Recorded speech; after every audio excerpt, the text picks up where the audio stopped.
ng Gummy Bear. Morning mga kabady. So ngayong araw po, paluwas tayo ng Taguig.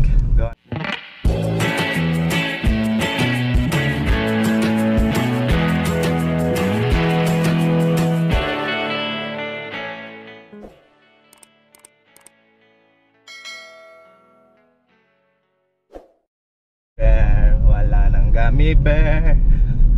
Morning mga kabady. So ngayong araw po, paluwas tayo ng Taguig. Gawa ng may pasok po si Marcos ngayong araw. Sayang kasi yung isang araw mga kabady na hindi makapasok si Marcos kasi papaskot bagong taon, medyo matagal, 2 linggo. Kaya ito, iluluwas po namin siya. At wala muna tayo sa bukid. At si Dada, si Nika, si Mara, si Macy pumunta po ng Isabela. Mamamasko daw po sila doon. Galingan nyo mga anak. Mga kabady, ito gamit namin yung kotse ni Harvey. Si Dada gamit yung ating si Black Bullet. Ito muna yung gamit namin. Nakapanibago lang, pero kaya naman. Manual to matic. Kaya naman mga kabady. Mas mahirap yung kung matic ka tas manual, diba? Talaga. Kaya mas maganda kung magsasanay. Kanya-kanya naman yan eh. Kung magsasanay mas maganda kung manual. Tapos pag napunta ka ng matic, so ano lang, chill lang. Hindi ka na mangangapa. Doon mangangapa ka pero hindi ano lang, kumbaga basic na lang. At yan mga kabady, papasalamat po ako sa inyong lahat. Yung mga kabady po natin na nagsa-silent viewers, na silent comment mga kabady, naglabasan po kayo. Maraming salamat po. Yan, isa na sa napansin natin si Sir Jonathan. Jonathan, kamusta ka? At maraming salamat na yun nga, sabi mo sa comment mo, kahit hindi ka nagko-comment, nanonood ka naman. Meron pa isa. At saka sa mga kabady po natin na hindi daw po kahit daw po konti yung views, hindi naman daw po sila nag-skip ng ads. So yun nakalimot, di ko nasabi yun nung nag-vlog tayo eh. Yun nga po, hindi po paramihan ng views. Yun nga sabi ko, nasa mga viewers mo yan, basta solid. So kagaya po nila, mga kabady po natin na hindi nag-skip ng ads dyan, napakalaking tulong po at maraming salamat. Sino pa yung natin nakita? May nagsabi si Tita Leonila. Leonila Ali. Sabi niya kahit nag-iisa na lang daw siyang nanonood sa'yo, tuloy pa rin siya. Thank you po. Thank you po. Sa lahat po ng mga kabady, kasi marami po yun eh. Marami po mga comments eh. Hindi na po namin isa-isahin mga kabady. Minsanang na lang mga kabady, pasasalamat sa inyong lahat na patuloy pa rin sumusuporta at nagtitiwala. Thank you po ng marami. Tsaka na-appreciate daw nila yung pagpundar mo. Opo, kasi imagine niyo mga kabady, kung hawak lang natin yung pera na yun, wala na, lusaw na rin yun. Ngayon, nandun siya. Kahit sabihin natin natutulog yung pera natin doon o yung lupa, at least buot, hanggat lumalakad yung taon, so tumataas din yung value niya. Actually dalo yung mini farm natin na. Magkano kasing kuha natin doon? Yung sa mini farm namin mga kabady, 1,250 namin nakuha yun kay X-Cup. Basal pang halos bagong bukas lang din yung area na yon. Siguro may mga nakakuha na mga ilan. Di ba inangkin nga natin. Mali po yung binlag namin. Akala namin yun na yung sa amin, din palang gawin doon. Yung binlag ko nun mga kabady, yung may katabi ko ngayon doon na may gate na Pasensya na po. Mali pa yun na i-vlog namin. Pero yun mga kabady, 1,250 tapos ngayon ng is 3,000 na. Diba? Ilang taon? 3 years ago? 2020 natin nakuha yun eh. 3 years, 4 years na. Nung nakuha namin 1,250, ngayon ang anuan dito sa amin mga kabady, yung presyoan per square meter nasa 3,000 na. Yung iba nagbebenta mga 3,500, 3,300, pero kalimitan 3,000. So doon na lang natin ilagay sa 3,000, di ba? Yung pa lang yan. Pa lang yan? Mini farm. Ano pa yun, di ba? Nakabakod tsaka nakatambak. So iba yung rate noon kasi may bakod na siya tsaka may tambak na. Yung 3,000 na sinasabi ko mga kabady, lote lang talaga siya na wala pang tambak, wala pang bakod. So imagine niyo yun mga kabady. Pero nakuha natin sa Tiagayo na pahulog-hulog sa loob ng 1 taon. Mabait si Kap eh. Mabait si Kap. Amazing. Tsaka ano siya, hindi tayo nagpasira sa hulog. Although na-late kami nalilate kami, pero nagsasabi kami kaagad na, Kap, malilate kami ng ilang days sa ano kami maghuhulog. Sige, sabi niya, walang problema. Basta update nyo lang ako. Sabi niya, kaya kayo maghuhulog. Pag kami panghulog na kami, punta kami sa kanya. Hingi kami ng pasensya kasi delay. Ganun talaga, di natin. Tapos pag nabayaran na, nabayaran na natin yung ano, sabi meron pa ako ulit lupa. Yun nga sinabi ko sa mga kabady. Actually mga kabady, marami si Kap in-offer sa aming lupa. Lalo yung doon, yung ngayong gasolinahan na. Yun ang hindi namin in-offer niya yung nasa highway, kaso hindi pa namin kaya. Hindi namin talaga kaya, malaki masyado mga kabady. Kahit sabihin nating hulugan ng 2 taon, hindi namin kaya. Tiyatansya namin ni Maki kung ano hindi namin kaya. Baka kasi mag-ano tayo, mabaon tayo, no? Baka mamaya dumating tayo doon sa point na yung malapit na tayo matapos, tapos wala na tayong panghulog. Alam niyo yun mga kabady. Kumbaga ayoko nung masayang yung pinagpagura natin. Tsaka isa pa, meron pang isa na bali in-offer sa atin, di ba, yung bagong bukas na bukod yung sa may area natin. Nagbukas siya na naman ng isang parang subdivision. Nag-offer na naman siya, pinakaunahan nyo sa atin, corner. Sabi niya, hindi ko bebenta to kasi gusto ko mapunta sa inyo, sabi niya. Tinanggihan namin kasi pasensya na Kap, kasi ganun nga, wala, parang baka mahirapan kami, hindi na namin kaya kasi sabay-sabay na yung bayaran namin. Nung nasold na lahat yung area doon, nagbukas na naman siya ng panibago. Kaya idol po namin si Kap. Ayun na naman, nag-offer na naman sa amin. Ganun na naman, corner, harapan. Sa pagpasok mo ng pinaka parang subdivision, yung lote kagad na yun yung makikaabutan mo. Sabi niya, ilalaan ko yun sa inyo. Baka mamaya bukas makalawa, meron na kayong pang ano, may panghulog na kayo, sabi niya. Ayun, hindi na naman. Tapos may in-offer na naman siya, mga kabady. Ano yung offer si Kap sa amin eh? Yung sa highway talaga, itong highway na to mga kabady, nandun talaga yung lupa niya. Ilang square meter yan? Yung bago ba? Oo, yung bago 250 kasi yung sa kanyang 200 katabi is para daw sa mga anak niya. Oo. Na 400 plus. Nasa 600 yun, di ba? 600, oo. So binibigay niya sa amin yung 200 plus square meters mga kabady. Kaya lang, syempre highway to, mas mahal. ginintuan ng presyo, di namin kaya, sabi namin. Iniisip naman namin pag para sa atin. Para sa atin. Sa atin talaga. Gusto man namin i-let go yung isa sa mga napundar naming lupa para mabili namin yung sa highway. Kaso hindi rin abot mga kabady. Kailangan 2 lote ang isa-sacrifice natin para makuha natin yung nasa highway na lote. Which is maganda sana, kaya lang sabi ko baka hindi pa panahon. Baka meron pang mas maganda, sabi ko nga. Pagas muna tayo dito mga kabady at ano tayong gasolina. So mga kabady, dito na tayo sa Arayat traffic. Ba't kaya? Maraming namimili. Maraming pambili So mga kabady, sa mga kabady po natin na hindi pa namin nakakaroling, pasensya na po kayo at busy lang po kami. Nakita nyo naman mga kabady yung trabaho namin sa Ampalaya tsaka sa mga kamatis at sili. Talagang tinututukan lang namin mga kabady. At hayaan nyo po mga kabady, pag uwi namin bukas, ano tayo, mag start tayo magka-caroling ulit. Magpapasko na. Magpapasko na. Yung mga nagtatanong kailan yung Christmas party. Di ko po kasi sigurado mga kabady kung hindi sa 20, baka 21 po siguro mga kabady. Kasi yung 20 baka magahol kami. Ngayon kung 21, titingnan po natin, or 22, yan. Isagad natin hanggang 22. Tingnan natin doon sa 3 petsa na yan mga kabady. At i-update ko din kayo pagka pagka na ayos na namin lahat ng dapat ayusin. Naghihintay po na makaroling. Ayan. Excited na rin po kami mga kabady. Iba kasi yung oras, nahirapan ka din. Tsaka nahirapan din po kaming kapain yung oras na kung anong oras man po dyan sa inyo. Baka po kasi mamaya pagtawag namin kasalukuyan pong masarap ang tulog nyo, na-istorbo pa po kami, naka-istorbo pa po kami.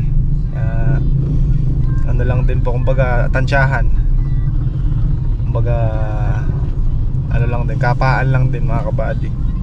At yung mga nauna po natin natawagan, swerte naman po at hindi pa po sila tulog. Maliban lang kay Ate Ople. Ate Ople pasensya na at nalipunghatan daw siya. Pero maraming salamat pa rin sa mga kabady natin na nag-aabang at naghihintay. Okay, magal lang mga kabady. Lahat po kayo hindi pala lahat, di na namin kaya. Yung kaya po naming matawagan, tatawagan po namin. At sa mga Eagles, kabady po natin na hindi po namin matawagan, siguro po para lahat, magbablog na lang po kami. Papanood nyo po sa vlog ko mga kabady na kakanta kami, tapos tsaka sayo kasi papalabas na lang po. Ay, sumayaw ni Kuya Rodel ayaw ba? Hindi daw siya marunong sumayaw. Ay ko kahit aalog-alog lang yung tuhod, pwede na. So yun mga kabady, dito po kami sa Tambubong exit. So may kikitain po tayo. At meron po tayong kabady na may pabigay kinakabads para sa Ampalaya. Trapal para sa Ampalaya. Tito, maraming salamat sa trapal. Finally Makukuha na. ilang beses na ito mga kabady na pinlanong pick upin kasi hindi namin ma-pick up. Ngayon ang right time. Ay, ang galing tricycle ba yan? Pambukid yan di ba? Depende. Ganda ng gulong di. Dapat ganyan mags mo. So ayan, dito tayo sa Cap Stop C.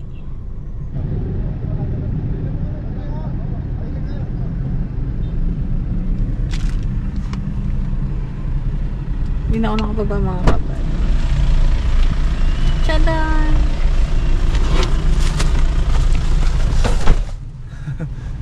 Siya na pala, hindi ka na. Hindi na nalala. Nakalimutan ko yan Hinahanap daw niya kasi yung pick up. Naabangan daw niya dun. Sabi ko gamit ni Dada yung pick up. Thank you kay Tito, yan. Tsaka thank you rin kay Tito. Thank you kay Tito. Naghatid. So ayan, pauwi na tayo. Tubo na, Bi. Tama.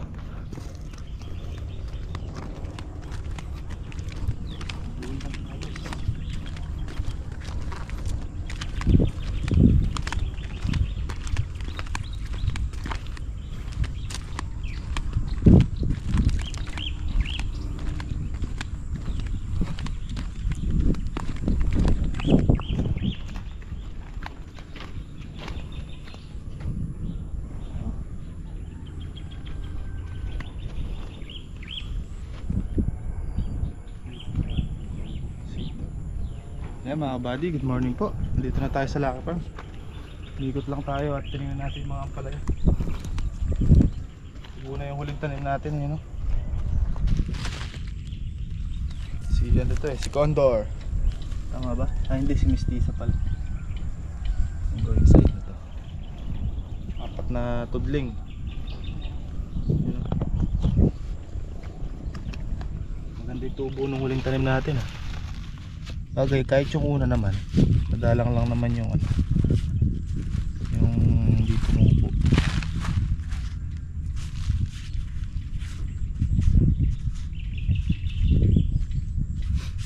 Sa kabila si Kuya Rodel, nagpapatubig ng mais siguro. Wala yung makina dito Kaya tantanim to Bi. Meron na yun napupot pala sa plastic nasa gilid.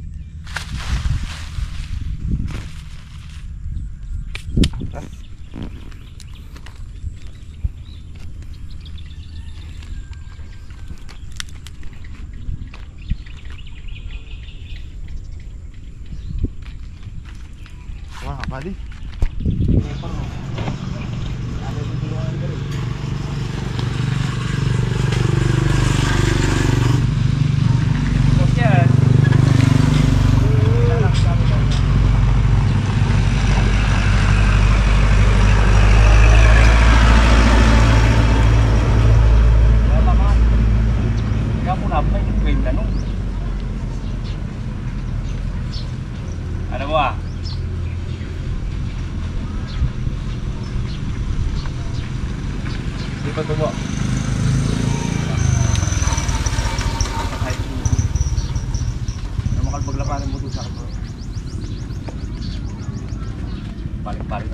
ako i-travel ko na yung sirain ng gulo. Ay, sira ko na yung gulo mga konteriyo. So mga kabady, puputol tayo ng letting. Tingnan mo natin yung ating mga sitaw. Tingnan natin yung sitaw at mahaba na.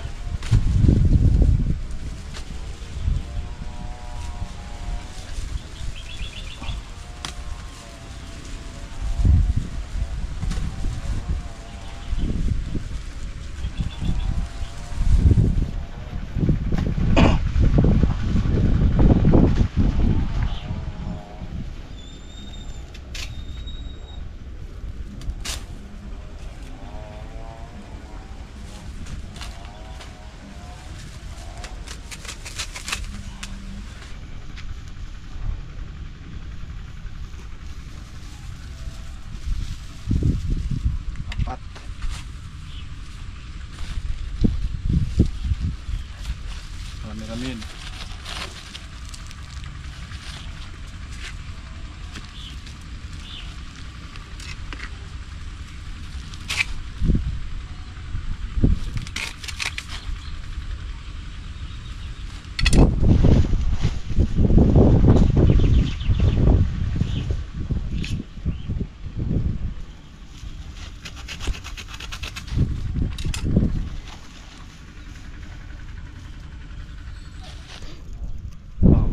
Pagdating na tayo sa sitaw.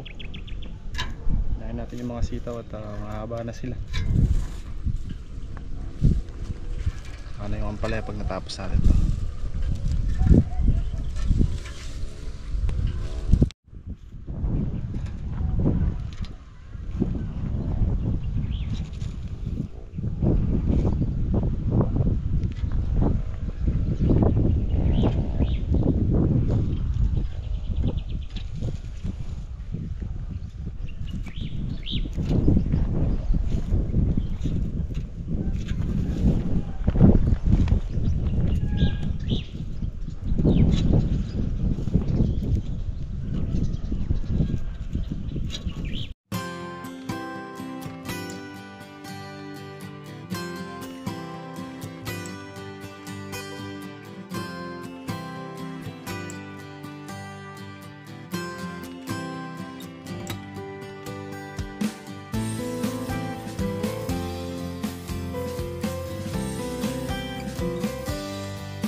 Oh.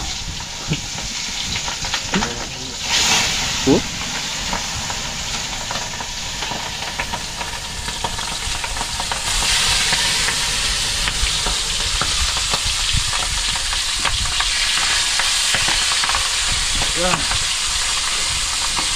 Di kunyari may 8 itlog ka. 8? Oo. Ah. Paano mong pagkakasyahin sa loob ng 2 linggo? Na Walo. isang itlog lang kada isang araw. Sa isang linggo? 2 linggo. 2 linggo? 8 itlog. 2 itlog. 8 itlog sa 2 linggo. Oo. Isang itlog isang araw. Paano ko pagkakasyahin? Oo. Ayan, dalawa na lang tayo dito. Di ba masagot yan? Paano ko pagkakasahin? Yung 8 itlog. Kasya naman eh. Oo. Pag hindi, inuulam. Hindi, isang itlog nga, isang araw. Scramble. Kulang pa rin. Paano? Ano? Yung egg yolk na lang muna, yung dilaw. Tapos sunod na araw yung puti. Hindi. Hindi? Ano ba? Mahirap eh. Mahirap ba? Hindi. 2 linggo, 8 ah. Itlog. Ang beses, ang araw. Ay, kasya. Ano? Dapat may ano yun. Kapag niluluto mo itlog, dapat laging may ano, Ay. may tawag yun. Yung mga, luto ka ng itlog, dapat may mga kamatis para mas dumami. Hindi. Hindi? Kabady, nahirapan mo siya. Hindi ko kayang pagkasyahin yun? Hindi. Hindi talaga. Kahit balik-balik na rin ko, hindi ko kayang pagkasyahin yun.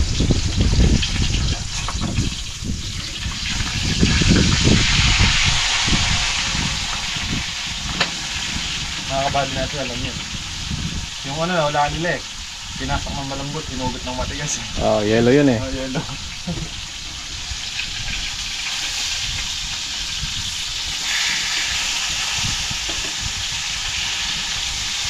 Yung ano, nahulaan ba nila? Hindi ko nabasa. Yung? Buhok sa taas, buhok sa baba. Hindi ko na ano yun. Hindi ko nakakita kung nasagot ng mga kabady. Buhok sa taas, buhok sa baba. Pag pinagsama, anong sarap? Yung ano, 4 letters. 4 letters naman. Mahilig ka sa 4 letters ha. Yung unang lalim eh. Kabady, luluto muna tayo ng ano, pritong bangus na dinaing ni Arby. Ngayong kahoy. Laki nito, parang tosang ah. Yung patay yung sa tinibag na siya ha. Kasingawan. Yung patay na, walay gray oh. Parang familiar sa akin dyan ha. Kasingawan to sa Poso Negro yan. Hindi, ano to yung sa may plastic. Oo. Yung nagpa-plastic tayo dito sa ano, sa palaya. So mga kabady, si Nakaka at si Chong nasa kabila. At kinasan nila yung Voltron. Dala-dala nila yung Disati dito. Mahina daw, maliit lang yung napatubigan ni Kuya Rodel kahapon. Dinala din yung Voltron na isa. Yun, medyo malakas yun. Hindi pala medyo, talagang malakas yun dahil Voltron yun kumpara doon sa ano, sa Detres. Tigang yung lupa mga kabady, tuyo. Hindi tumubo yung mais pagka hindi natin binasa. Ayos para Miguel.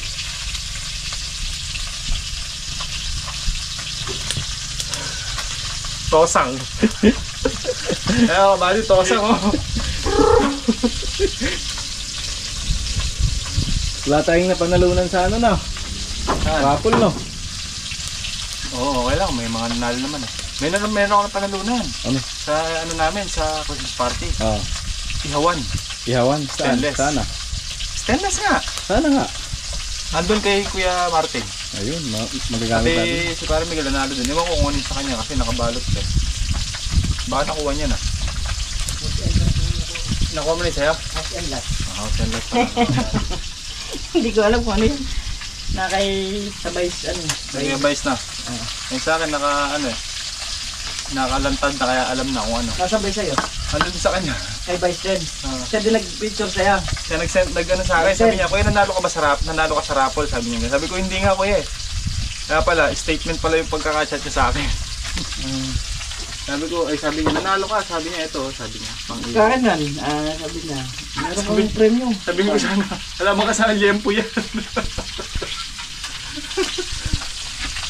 Pre, may pahula ako. Baka masagot mo. May 8 kang itlog. Dalawa lang. Dalawa nga lang, alam ko dalawa. Dadagdagan natin ng 6. May 8. Eh, bigat nun. Medyo malaki. May 8 piraso. Ah. Paano mo pagkakasyahin sa loob ng 2 linggo? Na isang beses lang isang araw. Ha? Ay, para kala po wala. Bibigay ko sa kapitbahay yung isa. Hindi. Namigay ka pa. Naligay ka pa eh. Kulang nga eh. Kulang nga yun. Hindi. 8 eh. Oh, O 7 days lang yung 1 linggo eh. 2 Linggo nga. 2 linggo ba? 2 linggo. Sa 8. Oo. Ay, para Miguel, magaling yan. 7, 14 days. Ah. No. 14 days. O de, Bahala ka. i-incubator ko. Incubator ko. Para maging kitino. Hingkit eh. Maging itlog ulit na. Oo. Feeling ko na pala. Ano? Magkakasya siya kung itlog siya ng ano. Ng ostrich. Malaki eh. Hindi, isang beses pa rin, isang araw eh. Eh, malaki yun. Ilang araw mo ulamin yun. Yung itlog ng ostrich ko, Oo. kahit na 5 araw wala eh. Pala nakasagot mo. Itlog. Itlog. 8 itlog, 8. 8 ba? 8. Oo. 14 days. So, sobra pa nga pre. Sobra pa. Sa isang araw. Sa loob ng 2 araw, isang itlog. 16 days na. Ah. Hindi, isang itlog nga sa loob ng isang araw. Eh, matitira ka isa yan ah.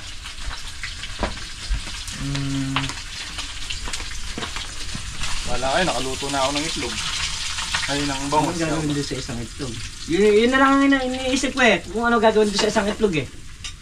Pwedeng ibigay ko sa'yo. Hindi. Pwedeng... 8. Nahirap nga. Hindi ko naman pwedeng idagdag sa itlog ko. Nagtatatlo. Mga akala, los-los. Nagpahula naman ganyan sa akin eh. Hindi mo lang... Kaya lang hindi itlog.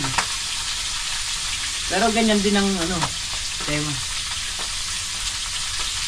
Hindi magkakasya yun. So, ibig sabihin, kailangan Hindi, mo yung isa talaga meron kang paglalaanan eh. Yung isang itlog eh. Hindi manghingi ka ng itlog ulit. Kaya ba na si Red? Hintayin na natin sa comment section kung ano. Yeah. Para may ano din yung mga kabady natin. No? Sire!